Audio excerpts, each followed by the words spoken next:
No atual quadro da história, muito se discute sobre transição de matriz energética de combustíveis fósseis para fontes renováveis. Essa transição não é simples, mas uma coisa que vem como uma alternativa é a utilização de equipamentos elétricos, principalmente veículos. Uma coisa que esses veículos possuem, que inclusive eles têm em comum com celulares, com computadores portáteis e com vários aparelhos eletrônicos, é a presença de uma pilha.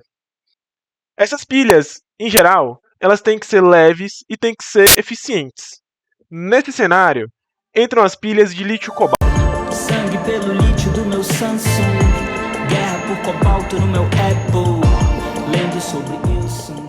Essa música que vocês acabaram de ouvir pertence ao álbum Roteiro para Inos Volume 2, do artista chamado Don L, intitulada Trilha para uma Nova Trilha. Nessas duas frases que vocês acabaram de ver ou de ouvir, o rapper Don L, ele nos lembra de problemáticas essenciais nesse ciclo de transição energética dentro do capitalismo global. A utilização das baterias de lítio-cobalto demanda que esses recursos sejam extraídos. E a gente mora a questão mais problemática desse processo de transição, que, embora anunciado como uma solução ecológica e verde, esconde novos processos de exploração. Vem comigo conhecer um pouco mais sobre esses materiais que são tão necessários para o futuro da humanidade, mas que guardam uma contradição tão potente no seu processo de extração. Você está ouvindo Fagulha Química, onde a ciência inflama ideias revolucionárias.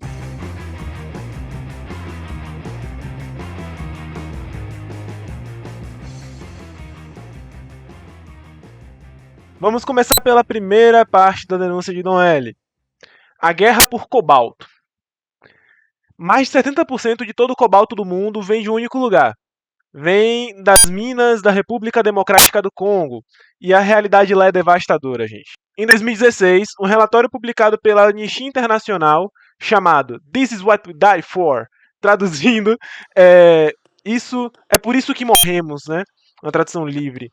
Esse relatório mostra, entre outras coisas, o lado sombrio da exploração do cobalto nas minas da República Democrática do Congo. Lá na RDC, os trabalhadores das minas de cobalto, eles se arriscam diariamente em minas que não têm estrutura, que podem colapsar a qualquer momento, inclusive. Colapsos não são incomuns, até porque não tem estrutura, né? Então, assim, causa morte, causa acidentes de trabalho muito pesados. E outra coisa é que eles não têm ferramentas adequadas para o trabalho, tanto ferramentas para o processo de mineração em si, quanto para a segurança dos próprios, seja, enfim, capacetes ou outros. E outra coisa que é muito frequente lá é o trabalho infantil. A gente consegue ver no relatório da Anistia Internacional crianças que trabalham por um salário muito pequeno, ao invés de estarem na escola, carregando sacos de minérios, lavando minério, escolhendo, separando, enfim. Inclusive, em 2019, uma organização chamada International Rights Advocates abriu um processo em nome de 14 famílias congolesas. Qual que era a acusação desse processo? Eles acusavam as big techs como Apple, Google, Tesla, Microsoft de terem pleno conhecimento de que o cobalto que eles adquiriam era fruto de trabalho infantil. E mesmo assim eles continuavam adquirindo esse cobalto. Esse episódio, ele nada mais do que ele mostra o quanto que o capitalismo está nem aí para se uma criança está trabalhando numa mina próxima da morte, enfim, ou de acidentes de trabalho, não tá nem aí, tá? O que importa é que o cobalto está chegando nas mãos dessas grandes empresas a um preço mais barato. Né? O que importa é o lucro que eles vão ter quando eles comercializarem os equipamentos que são necessários para a vida das pessoas a um preço alto após ter adquirido esse cobalto ao custo de trabalho precarizado. Né? Existe um autor, ele é um autor e pesquisador chamado Siddharth Kara. E em seu livro chamado Cobalt Red, ele descreve como que essa ânsia global por cobalto, causada pelo modo de produção do capitalismo desenfreado, é, eu acho que mesmo se ele fosse freado, seria a mesma coisa, resultou em uma superexploração do trabalho, né? Inúmeras mortes e contaminação geral do solo, do ar e da água. Lá, os trabalhadores operam em condições degradantes e subhumanas em minas que colapsam diariamente, com trabalho infantil incluídos no pacote. Bom, então a gente vê justamente autores estudando esse tipo de coisa. Mas por que todo esse trabalho por um metal azul prateado específico? Qual que é a importância do cobalto dentro dessa produção energética para alimentar equipamentos eletrônicos e elétricos dentro dessa transição energética para o elétrico, né? A resposta é química. O cobalto é um metal de transição na tabela periódica. Na bateria, ele é um componente crucial e ele está presente no cátodo da bateria. O cátodo, no caso, é o polo positivo, onde ele está presente na forma de óxido de lítio e cobalto. É um óxido com os dois metais, né? Os dois metais associados. O papel do cobalto na bateria é ser meio que um guardião da bateria. Ele vai dar estabilidade para a bateria, impedindo que essa bateria ela superaqueça e pegue fogo, e ainda ajuda na capacidade de armazenar carga, né? Então, essa guerra por cobalto que Dom L fala na música dele é uma guerra pelos direitos, né? E é uma guerra que existe porque suas propriedades químicas tornam o cobalto único. E é um pilar indispensável na segurança e eficiência da bateria que todos queremos. E as grandes corporações, o capitalismo global, o modo de produção global, ele exige que esses materiais sejam adquiridos à custa dessa galera, né? À custa de uma galera que não tem direito. Agora vamos para a segunda parte da denúncia: o sangue pelo lítio. Se no Congo a questão é a exploração humana direta, da superexploração do trabalho, sem direitos, sem condições de trabalho adequadas, na América do Sul, o sangue que é derramado aqui e é dito por Dom L pode ser interpretado como sangue da própria terra. A principal fonte de lítio do mundo está no chamado Triângulo do Lítio, que é uma região que abrange desertos de sal na Argentina, na Bolívia e no Chile. O lítio ali é obtido de salmouras com alto teor do metal, que são bombeadas para piscinas de evaporação gigantescas. Essa água que é bombeada, percebam o seguinte: para você obter uma única tonelada de lítio, você precisa evaporar 2 milhões de litros de água. E você está fazendo isso em lugares áridos, lugares em que a população precisa de água, né? Está gerando conflito direto com comunidades nativas que consideram aquelas áreas sagradas, consideram os pássaros que dependem daquela água sagradas. Essa disputa geopolítica ela é tão intensa que em 2020, se vocês se lembram bem, quando questionado sobre o papel dos Estados Unidos em um golpe de Estado, na Bolívia, que é um dos países que tem uma grande reserva de lítio, o então futuro dono do Twitter, é Twitter, não é X, Elon Musk, respondeu de uma maneira um tanto quanto infame, né?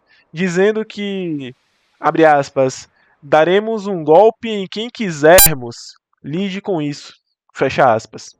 Bom, esse tipo de frase, ele só mostra o que estão dispostos a fazer, né, para conseguir os recursos, né, à custa da população trabalhadora, né?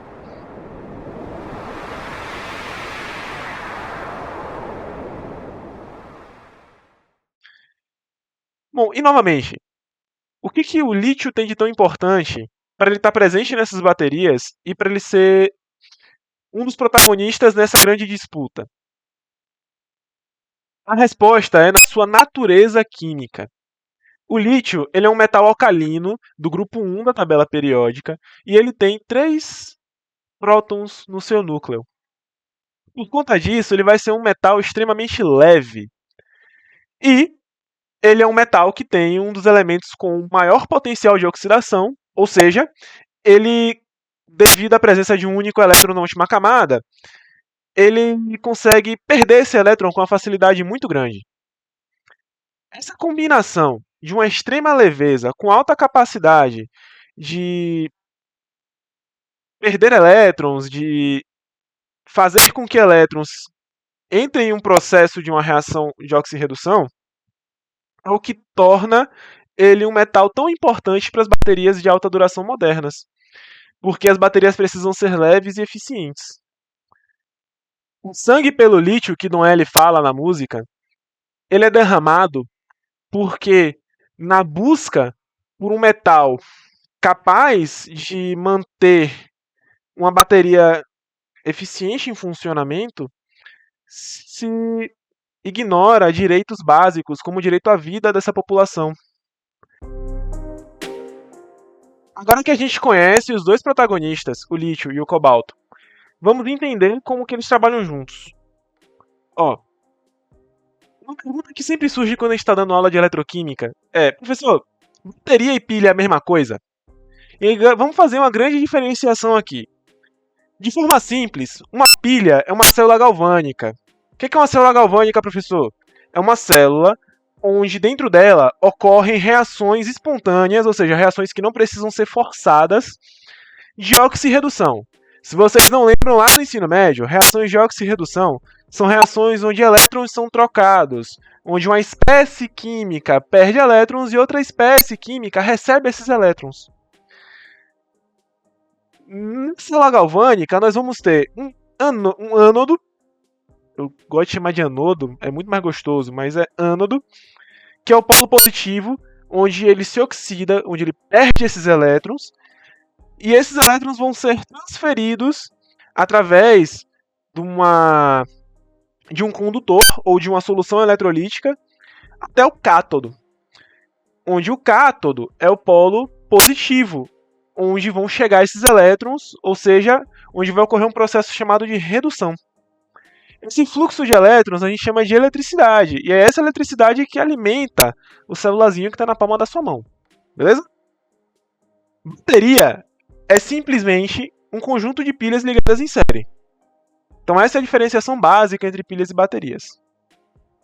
No caso da bateria de lítio-cobalto, que é essa bateria que a gente está analisando, a contradição da obtenção dos recursos necessários para construir essa bateria, o ânodo geralmente é de grafite.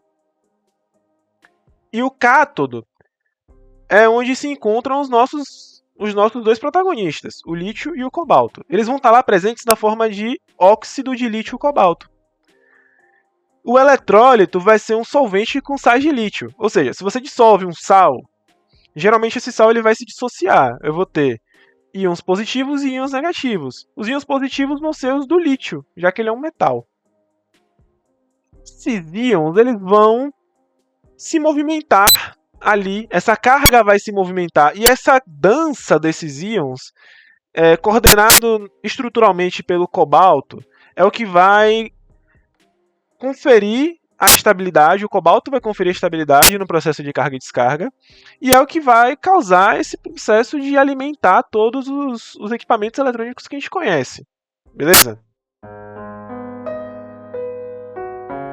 A contradição aqui, então, está clara. A química ela é uma ciência, e a ciência ela não é neutra. Quando ela está submissa a um modelo de exploração brutal, como o capitalismo é, ela vai permitir esse tipo de coisa. Apesar de ser uma tecnologia maravilhosa, o que vem por trás dela nos faz fazer muitas perguntas. Transição conduzida pelas mesmas grandes corporações e potências que lucraram com o petróleo. Em vez de romper com o modelo predatório, elas não apenas mantêm, mas elas reposicionam seus interesses, em vez agora de estar explorando petróleo, elas estão explorando outros metais. O que muda é o recurso, não é a lógica de acumulação, que é natural desse capitalismo neoliberal que nós temos hoje. Quem vai ser a responsabilidade? Das grandes corporações que lucram? Dos governos que não fiscalizam? E a pergunta é, o que nós podemos fazer? A resposta não é simples, mas ela precisa ser construída. Que nova trilha, como sugere Dom L, podemos imaginar? Dom L fala trilha para uma nova trilha. Que trilha é essa? Vai ser uma trilha baseada na mineração urbana, onde a gente faz reciclagem massiva de lixo eletrônico? Vai ser uma trilha baseada em novas químicas, pesquisando novas tecnologias de bateria? Ou talvez uma mudança profunda no nosso próprio padrão de consumo? Mas será que essas novas trilhas são suficientes? Será que, se não questionarmos a estrutura que coloca o lucro acima da vida, será que sem superar a lógica do capital, superaremos esse tipo de problema? Eu acho que não. Ao falar sobre pilhas e baterias, sobre energia e transição energética, sobre meio ambiente e produção, podemos cair na armadilha de achar que a solução virá pura e simplesmente de ações individuais nossas. Simplesmente mudando o padrão de consumo. Infelizmente, essas ações não terão efeito se perdermos de vista o modo de produção no qual vivemos, que valoriza o lucro e a acumulação acima de tudo e individualiza os sujeitos. Nós só vamos fazer uma mudança profunda na sociedade e resolveremos esse tipo de problema se estivermos unidos em conjunto. Bom, é isso que eu queria falar hoje. Era essa fagulha que eu queria acender. E nos vemos na próxima. Fui!